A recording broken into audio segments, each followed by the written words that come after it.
come the girls back in. These look like some rangy 140-pounders. They do. Man. Both have some reach.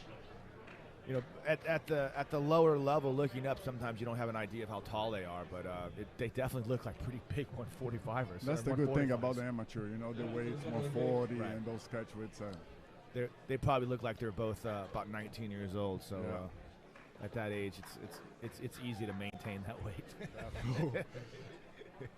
Get a little bit older, it's harder to drop the lbs. Those cuts get a little bit more difficult as you go on. Exactly. A round of applause. You're right, though. Oh, shit, right out the gate. He came out wild. Flying karate kick style. It's always interesting with these debut fighters who's going to come out and set the tone early. And it looks like both of them are wanting to scrap. Interesting to see if either one of these guys can maintain this level of action for longer than the first round. Oh, that's the million-dollar question. That's the million-dollar question, exactly. If you get past the first round, you get that adrenaline dump when you sit down on the stool, have to start breathing. Exactly. Everybody's first few fights are very aggressive in the beginning.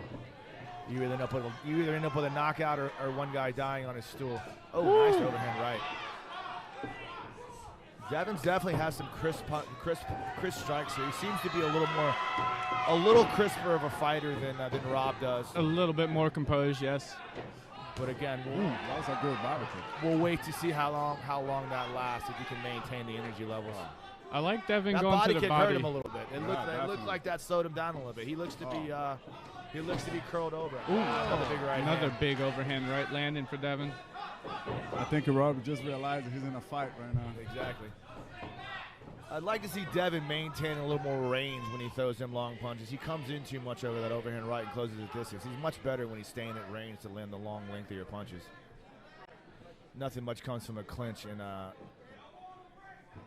kickboxing fight, Muay Thai fight. Doesn't seem like either one of these guys have much of a clinch game they're working off of. Reset the headgear. He's already. Some deep press. Oh, big right hand. See if you can start pumping that jab a little bit. Nice. There you see.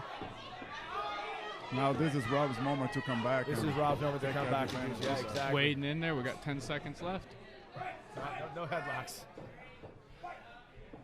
No headlocks allowed. Time. Nice little shot after the bell for extra measure. It's hard when you get in there with the headgear on, with your adrenaline pumping. You can't hear. You go until the referee tells you clearly to stop. You know, there's been lots of studies done that headgear is are almost more of a hindrance than help anymore. Oh, definitely. I always hated to train with headgear, man. The amount of actual safety that's involved from the headgear versus the deterrence of not being able to see it gives your head a bigger target area. There's been lots of studies with amateur boxing to kind of show that headgears are maybe a little bit overrated. It makes sense, totally. They've flipped back and forth with the Olympic boxing like that. The only issue really for the longevity of the fighters concerning headgear is the cuts. You don't want to get that scar tissue early on in your career.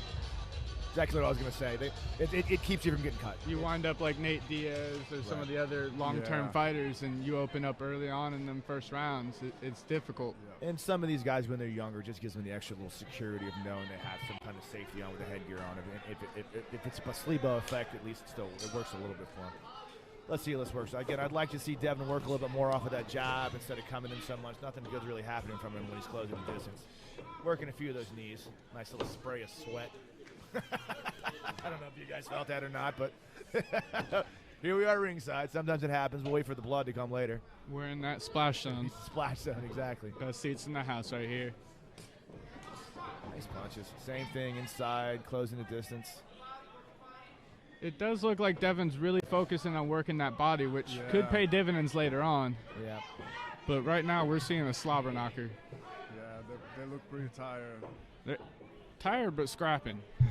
Still though, not bad. Not a bad fight for two guys making. No. Oh wow, big punch. That was a clean. Wow. That was a clean punch. They may stop this. Oh man, he's down. Devin looks. Yeah, I'd be surprised if they let this continue.